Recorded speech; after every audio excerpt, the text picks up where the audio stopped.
دو چیزیں سابقہ جمعہ کے اندر ہم نے بیان کی تھی، شرک اور سحر۔ نبی مہربان صلی اللہ علیہ وسلم نے فرمایا اجتنبوا السبع الموبقات، میرے صحابہ 7 مہلک بیماریوں سے بچو، 7 ہلاک کر دینے والی چیزوں سے بچو۔ صحابہ تھے نا دین کا شوق اور ذوق رکھنے والے، دین سے محبت رکھنے والے تھے، کہنے لگے اے اللہ کے نبی وما ہونا، وہ کیا کیا ہے ہمیں بتلایا جائے نا، ہمیں بتلایا جائے۔ نبی مہربان صلی اللہ علیہ وسلم نے فرمایا پہلی چیز ہے الشرک باللہ، اللہ کے ساتھ کسی کو شریک نہ ٹھہرانا، والسحر، اور جادو سے بچو، یہ دونوں چیزیں ہلاک کر دینے والی ہیں۔ نمبر 3 وقتل النفس التي حرم اللہ الا بالحق، اور کسی نفس کو بغیر حق کے قتل کرنا نہیں چاہیے، کسی نفس کو قتل کرنا نہ حق، یہ ہلاک کر دینے والا عمل ہے، ہلاک کر دینے والا عمل ہے۔ جس طرح اللہ نے فرمایا سورہ نساء کے اندر، یہ 5واں پارہ سورہ نساء، اور اللہ فرماتے ہیں وَمَن يَقْتُلْ مُؤْمِنًا مُتَعَمِّدًا فَجَزَاؤُهُ جَهَنَّمُ خَالِدًا فِيهَا وَغَضِبَ اللَّهُ عَلَيْهِ وَلَعَنَهُ وَأَعَدَّ لَهُ عَذَابًا عَظِيمًا۔ یہی جو لوگ، جو بھی تم میں سے کسی مومن کو قتل کرتا ہے، جان بوجھ کر قتل کرتا ہے، نہ حق قتل کرتا ہے، نہ حق، جس طرح رسول اللہ صلی اللہ علیہ وسلم نے فرمایا 3 وجوہات کے علاوہ کسی مومن مسلمان کو قتل کرنا کفر ہے، کفر کے درجے میں پہنچ جائے، ورنہ کبیرہ گناہ ہے۔ نماز کو جان بوجھ کے چھوڑنے والے کے بارے میں کہا گیا کہ من ترک الصلاۃ متعمدا فقد کفر، جس نے جان بوجھ کر ایک نماز چھوڑی گویا کہ اس نے کفر کر دیا، گویا یعنی کہ کافر ہو گیا، گویا کہ کفر کے درجے میں سے ایک درجے میں پہنچ گیا۔ اس طرح قتل بھی کفر کے درجات میں سے درجے میں پہنچ گیا۔ کسی مومن مسلمان کو جان بوجھ کر قتل کرنا، فرمایا 3 وجوہات کے علاوہ کسی کو قتل کرنا جائز نہیں ہے۔ ایک وجہ یہ ہے کہ کوئی شادی شدہ مرد و عورت زنا کرتے ہوئے پکڑے گئے تو دونوں کو سنسار کیا جائے گا، قتل کیا جائے گا، ایک وجہ۔ دوسرا، قصاص میں ایک آدمی نے قتل کیا ہے کسی کو تو شریعت میں قصاص لیا جائے گا، قتل کے بدلے قتل ہے، اس کو بھی قتل کیا جائے گا۔ اور تیسرا کہ جو پہلے مسلمان تھا پھر اسلام سے پھر جانے والا، یہ تیسرا حدیث۔ ان 3 صورتوں کے علاوہ کسی کو قتل کرنے کی اجازت نہیں ہے۔ فرمایا وَمَن يَقْتُلْ مُؤْمِنًا مُتَعَمِّدًا فَجَزَاؤُهُ جَهَنَّمُ خَالِدًا فِيهَا، جو کسی مومن مسلمان کو جان بوجھ کر عمدن جان بوجھ کر کسی 3 صورتوں کے علاوہ قتل کرتا ہے فَجَزَاؤُهُ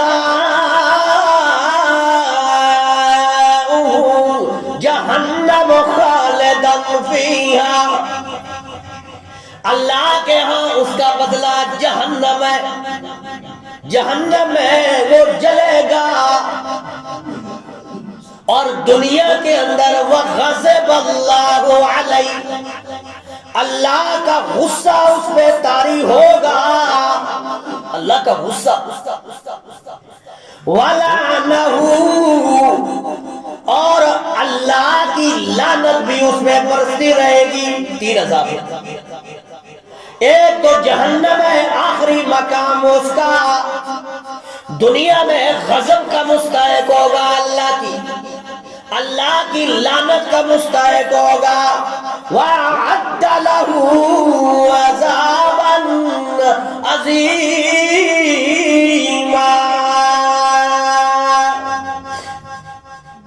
بہت بڑا عذاب ہے اس کے لیے۔ کیسا عذاب اللہ بہتر جانتا ہے۔ تو اللہ کا غصہ اس پہ طاری ہوگا، اللہ غصہ کرنے والے ہیں، کیوں؟ اس وجہ سے یہ سورت کا نام ہے سورہ مائدہ، اور 6واں پارہ ہے۔ فرمایا كَتَبْنَا عَلَى بَنِي إِسْرَائِيلَ أَنَّهُ مَنْ قَتَلَ نَفْسًا بِغَيْرِ نَفْسٍ أَوْ فَسَادٍ فِي الْأَرْضِ، ہم نے ان پہ لکھ دیا تھا، ہم نے مقرر کر دیا تھا بنی اسرائیل والوں پہ کہ جو بھی ان میں سے کسی قتل کرے گا کسی نفس کو یا فساد کرے گا، کیا لکھ دیا تھا؟ فرمایا اس کا گناہ اتنا ہے فَكَأَنَّمَا قَتَلَ النَّاسَ جَمِيعًا، گویا اس نے تمام انسانیت کو قتل کر دیا، تمام انسانیت کو قتل کر دیا۔ اتنا بڑا گناہ ہے، ایک کسی آدمی کو، مسلمان کو قتل کرنا اتنا بڑا گناہ ہے، گویا تمام انسانیت کو قتل کر دیا۔ اور پھر فرمایا وَمَنْ أَحْيَاهَا فَكَأَنَّمَا أَحْيَا النَّاسَ جَمِيعًا، اور کسی مسلمان کو زندگی عطا فرمائی، کسی صورت میں بھی زندگی عطا فرمائی ہے، تو گویا اس نے تمام انسانیت کو زندگی عطا فرمائی ہے۔ امیر المومنین حضرت عمر فاروق رضی اللہ تعالیٰ عنہ کا دور ہے، 2 نوجوان نے، ایک بزرگ ہے اسے پکڑ کے لایا کہ امیر المومنین یہ وہ شخص ہے کہ جس نے ہمارے والد کو قتل کیا تھا، اب انصاف کے لیے آپ کے پاس آئے ہیں، آپ انصاف کریں ہمارے ساتھ، کیونکہ قتل کے بدلے قتل ہوتا ہے، اس لیے انصاف چاہیے، ہمیں موقع دیں تاکہ اس کو بھی ہم قتل کریں۔ اللہ اکبر، وہ دور تو خیر کا دور تھا، انصاف کا دور تھا، عدل کا دور تھا۔ امیر المومنین نے فرمایا ٹھیک ہے، قصاص لیا جائے گا۔ اب وہ شخص ہاتھ باندھ کر کہتا ہے حضرت میرا ایک ضروری کام ہے، اہل والوں کو بھی بتلا کے نہیں آیا، گھر والوں کو بھی بتلا کے نہیں آیا، قوم قبیلے کو پتہ نہیں ہے، آپ مجھے قتل کر دیں گے، قوم والے ناواقف ہے اس سے۔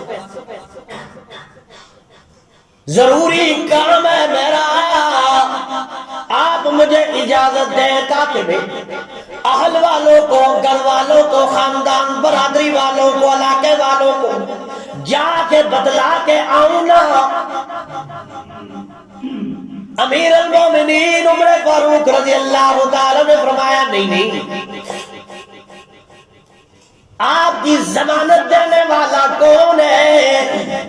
کوئی ضامن آپ کا ہونا جو ضمانت دے کہ یہ مطلوبہ جتنے دن کے آپ مانگ رہے ہیں اتنے دن کے بعد واپس آئے گا، ضمانت دو۔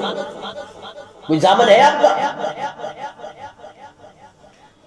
اس نے کہا جی حضرت میں تو یہاں پردیسی ہوں، میری ضمانت دینے والا کوئی نہیں ہے۔ کہا پھر میں آپ کو اجازت نہیں دے سکتا۔ خاموشی چھا گئی۔ حضرت ابو ذر غفاری رضی اللہ تعالیٰ عنہ جلیل القدر صحابی ہیں، کھڑے ہو گئے، فرمایا اے امیر المومنین اس کی ضمانت میں دینے والا ہوں، میں ضمانت دینے والا ہوں، ٹھیک ہے یہ مطلوبہ دن واپس آئے گا۔ اب وہ آدمی چلا گیا، 2 دن 3 دن جتنا بھی وہ اوقات مقرر کیے گئے، دن مقرر کیے گئے، اس دن مغرب ہو گئی، اب انتظار میں لوگ دیکھ رہے ہیں، اللہ اکبر، اگر وہ آدمی نہیں آیا ابو ذر غفاری رضی اللہ تعالیٰ عنہ کو اس کے بدلے میں قتل کیا جائے گا۔ سارے انتظار میں ہیں، آج کیا بننے والی ہے۔ تھوڑی دیر گزری، دور سے گرد اڑی، سب نے دیکھا ایک آدمی بڑی تیزی کے ساتھ گھوڑے پہ سوار ہے، منہ لپیٹا ہوا ہے، جب قریب آیا منہ سے کپڑا ہٹایا، وہی آدمی تھا۔ کسی نے کہا آپ تو بھاگ سکتے تھے، تمہیں پتہ بھی ہے یہاں پہ قصاص کے طور پر تمہیں قتل کیا جائے گا، پھر بھی آگے کہا اللہ کی قسم میں بھاگ بھی سکتا ہوں، بھاگ بھی سکتا تھا، میں چھپ بھی سکتا تھا، لیکن میرے دل نے، میرے ایمان نے گوارا نہیں کیا کہیں بعد میں آنے والے مخالفین یہ نہ سوچے کہ محمد کے غلام ایک دوسرے کے اعتبار کو ٹھیس پہنچانے والے ہیں۔ حضرت ابو ذر غفاری رضی اللہ تعالیٰ عنہ سے پوچھا گیا کہ آپ نے اس بندے کی ضمانت کیوں دی ہے، حالانکہ نہ جان ہے نہ پہچان ہے، نہ پہچاننے والے ہیں، اور یہ بھی نہیں پتا کہ کس علاقے سے آئے، آپ ضمانت دے رہے ہیں۔ فرمایا ابو ذر غفاری رضی اللہ تعالیٰ عنہ میں نے اس کی ضمانت اس وجہ سے نہیں، اس وجہ سے دی ہے تاکہ بعد میں آنے والے مخالفین یہ نہ کہیں کہ محمد کے غلام ایک دوسرے کی ضمانت ہی نہیں دینے والے، ایک دوسرے پہ اعتبار ہی نہیں کرتے ہیں۔ تھوڑی دیر گزری تھی، وہ 2 آدمی کہنے لگے جن کے باپ کو قتل کیا، نوجوان، اے امیر المومنین آپ گواہ بن جائیے، ہم نے اس بندے کو معاف کر دیا۔ آپ کیوں معاف کر رہی ہیں؟ پہلے معاف نہیں کیا تھا، اب کیوں معاف کر رہے ہیں؟ کہا اس وجہ سے معاف کیا ہے تاکہ بعد میں آنے والے مخالفین یہ نہ سوچیں کہ محمد کے غلام ایک دوسرے کو معاف ہی نہیں کرتے ہیں۔ یہ جذبات ہے، لیکن شریعت نے قانون مقرر کیا ہے کہ جو بھی کسی مسلمان کو قتل کرے گا تو اس کے بدلے کے اندر اسے قتل کیا جائے گا، یہ قصاص ہے۔ گویا کسی مسلمان کو قتل کرنا تمام انسانیت کا قتل ہے، اس وجہ سے کہ انسانیت کی قدر اور قیمت ختم ہو جاتی ہے۔ انسانیت کا قتل ہے، گویا انسانیت کی قدر و قیمت ختم ہو جاتی ہے۔ اس وجہ سے شریعت نے جو قانون مقرر کیے ہیں قاتل کے لیے اور مقتول کے لیے جو مسائل وضع کیے اس بہت سخت ہے۔ قتل عمد یہ جان بوجھ کر قتل کرنے والا ہے، یا شبہ قتل، قتل کا شبہ پیدا ہو جائے، یہ دونوں۔ اب شبہ قتل کے اندر قتل کا وہ شبہ پیدا ہونا، شک پیدا ہونا، دونوں میں فرق یہ ہے کہ قتل عمد یعنی جان بوجھ کر قتل، اس میں قصاص ہے، اور شبہ قتل کے اندر قصاص نہیں ہے، دیت ہے۔ اور قتل عمد کس نے کیا ہے؟ جان بوجھ کر کسی نے قتل کیا ہے تو شریعت نے کہا اس کی دیت 100 اونٹ ہے، 100 اونٹ دیت ہے۔ ہاں ورثاء جو ہے وہ رضامندگی کے ساتھ جتنا طے کر لے ان کی مرضی ہے، لیکن شریعت نے 100 اونٹ ایک انسانیت کے قتل کی دیت مقرر کی ہے۔ پہلے تو ہے قتل کے بدلے قتل، لیکن اگر ورثاء راضی ہو جائے گی قتل کے بدلے قتل نہیں کرتے ہیں تو دیت دے۔ تو فرمایا فَاتِّبَاعٌ بِالْمَعْرُوفِ وَأَدَاءٌ إِلَيْهِ بِإِحْسَانٍ، تو احسان کے ساتھ اس کو دیت ان کے حوالے کی جائے ورثاء کے ذمے۔ یہ شریعت کا قانون ہے۔ حتیٰ کہ مومن مسلمان کی عزت اور مقام اللہ کے ہاں اتنا ہے کہ کسی مومن مسلمان کی طرف اسلحے کی اشارہ کرنا بھی گناہ ہے۔ کوئی مذاق کے طور پر کرتے ہیں نا، چھری کا اشارہ کر دیا، اسلحے کا اشارہ کر دیا۔ نبی مہربان صلی اللہ تعالی علیہ وسلم نے فرمایا من اشار الی اخی بحدیدۃ، کوئی بھی آدمی اگر اسلحے کا، لوہے کا کوئی چیز ہے اگر اپنے بھائی کی طرف اشارہ کرتا ہے، اشارہ کرتا ہے مذاق کے طور پر، فرمایا فَإِنَّ الْمَلَائِكَةَ تَلْعَنُهُ حَتَّى يَدَعُوهُ، تو فرشتے اس وقت تک اس پہ لعنت برساتے رہتے ہیں جب تک اس عمل سے وہ باز نہیں آ جاتا۔ اور دوسری حدیث ہے، فرمایا نبی مہربان صلی اللہ تعالی علیہ وسلم نے کہ لا یشیر احدکم الی اخیہ بالسلاح، کہ تم میں سے کوئی آدمی اپنے بھائی کی طرف اسلحے کے ساتھ اشارہ بھی نہ کرے، فَإِنَّهُ لَا يَدْرِي أَحَدُكُمْ لَعَلَّ الشَّيْطَانَ يَنْزِعُ فِي يَدِهِ، شیطان بڑا ظالم ہے، امید ہے تم اشارہ کر رہے ہو شیطان تمہارے ہاتھ کو پھسلا دے اور خطاً اپنے بھائی کو لگ جائے، پھر کیا کرو گے؟ اور جب تم نے بھائی کی طرف اشارہ کیا خطاً لگ بھی گئی، فرمایا فَيَقَعُ فِي حُفْرَةٍ مِّنَ النَّارِ، اپنے بھائی کو نقصان پہنچا کے اپنے لیے ٹھکانہ جہنم بنا دیا۔ کتنے سخت باتیں ہیں۔ گویا نبی مہربان صلی اللہ علیہ وسلم فرمانا چاہتے ہیں کہ مومن مسلمان کو کسی اعتبار سے نقصان، ضرر پہنچانے کی اجازت نہیں، بلکہ یہ بھی ہے کہ لا یؤمن من سلم المسلمون من لسانہ و یدہ، وہ مومن ہی نہیں ہے، مسلمان ہی نہیں ہے جس کے ہاتھ اور پاؤں سے دوسرا مسلمان محفوظ نہ رہے۔ آج دیکھیں عزتیں محفوظ نہیں ہیں، مال جان محفوظ نہیں ہے، ایک دوسرے کو نقصان پہنچانے کی کوشش کیا کرتے ہیں، کوئی موقع اپنے ہاتھ سے جانے نہیں دیتے۔ پھر ہم نمازیں بھی پڑھتے ہیں، پھر ہم ذکر و اذکار بھی کرتے ہیں، یہ کیسے قبول ہے؟ اپنے مومن مسلمان کے لیے برا سوچنا گناہ ہے۔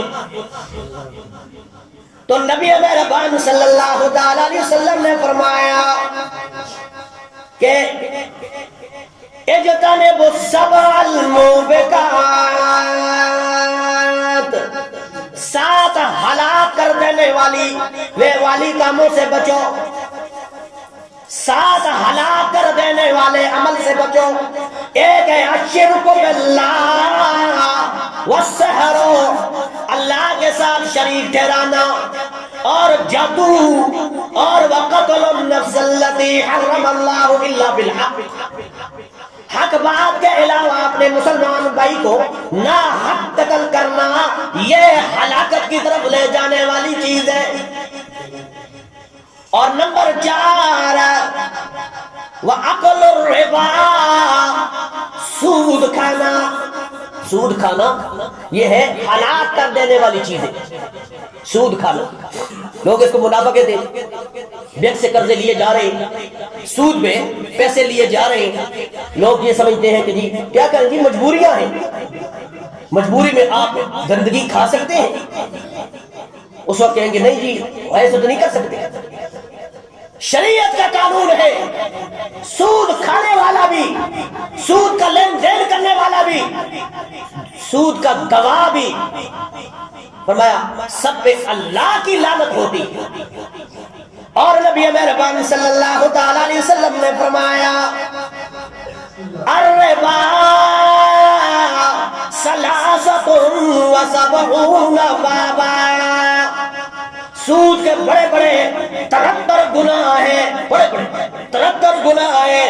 وفی روایت الربا 70 حوبا، سود کے 70 بڑے بڑے گناہ ہیں، ایک روایت میں ہے 73 گناہ بڑے بڑے۔ اور فرمایا ایسرہا، سب سے ادنا ترین گناہ کیا ہے؟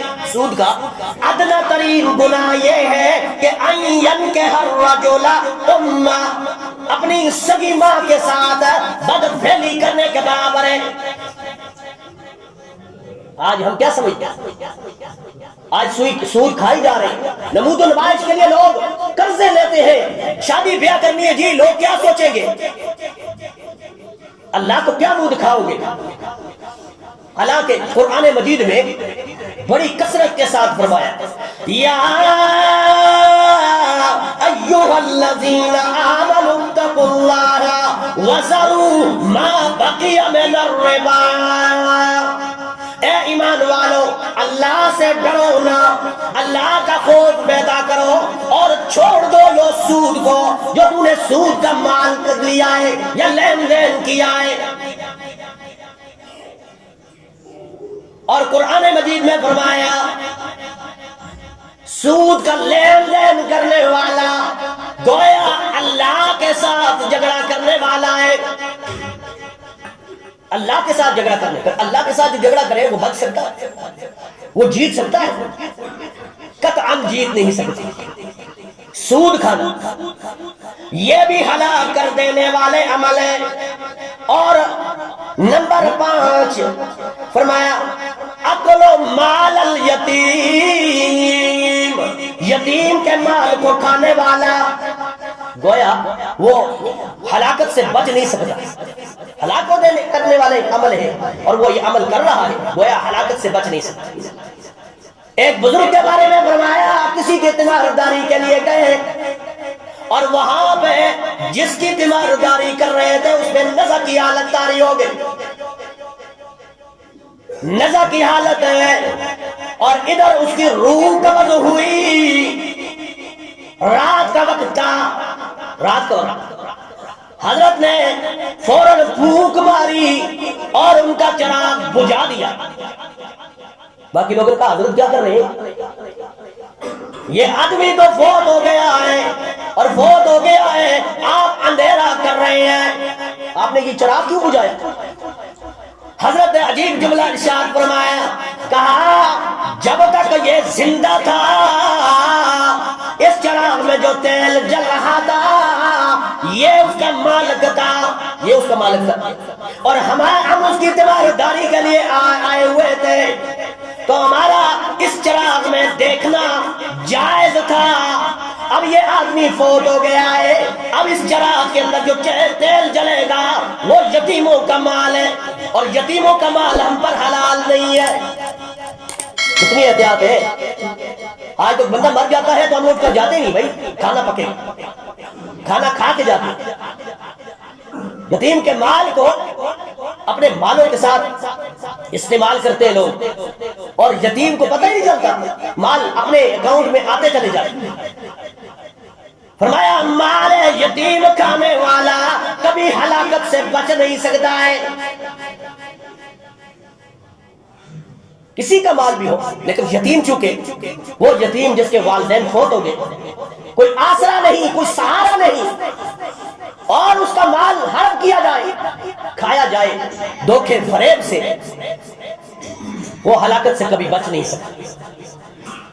اور نمبر 6 فرمایا وَالتَّوَلِّي يَوْمَ الزَّحْفِ، جنگ کے اندر بھاگ جانے والا آدمی کبھی ہلاکت سے بچ نہیں سکتا ہے۔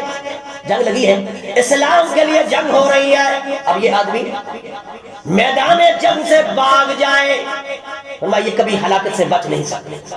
وَقَذْفُ الْمُحْصَنَاتِ الْغَافِلَاتِ الْمُؤْمِنَاتِ، اور پاک دامن عورت، پاک دامن عورت، فرمایا پاک دامن عورت، مومنہ عورت، مسلمان عورت پہ تہمت لگانا، وہ بھی تہمت لگاتا ہے جو ہمارے معاشرے میں عام ہے، فوراً ہم دوسرے پہ حکم لاگو کرتے ہیں، الزام تراشیاں، بہتان تراشی بہت بڑا گناہ ہے۔ احادیث میں، قرآن میں بہت سے اس کے جو ہے عذاب ذکر فرمائے۔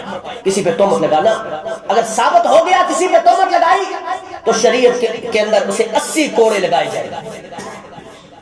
ایک عورت کہتے ہیں کسی کو غسل دیتے ہوئے اس عورت نے اس عورت کے بارے میں جو فوت ہو چکی تھی یہ الفاظ کہتے ہیں کہ فلاں آدمی کے ساتھ ناجائز تعلقات، کہتے ہیں اس آدمی وہ عورت کا ہاتھ اس دوسری عورت کے ہاتھ میں آ گیا، اب بڑی کوشش کی گئی اسے چھڑانے کی لیکن چھوٹا،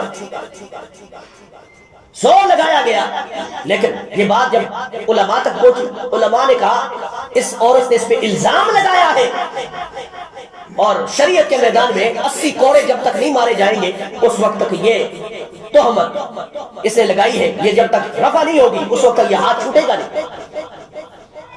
80 کوڑے لگائے گئے اس عورت کو، اور تب اس کا ہاتھ چھوٹا۔ گویا کسی پر الزام لگانا، پھر ہو وہ مردہ میت ہو جائے، جنازے پڑھ کے ہم آتے ہیں پیچھے اس کی باتیں کرنے شروع ہو جائے، سخت گناہ ہے۔ اللہ ہمیں سے اس سے بچنے کی توفیق نصیب فرمائے۔ وآخر دعوانا ان الحمدللہ رب العالمین۔ سنت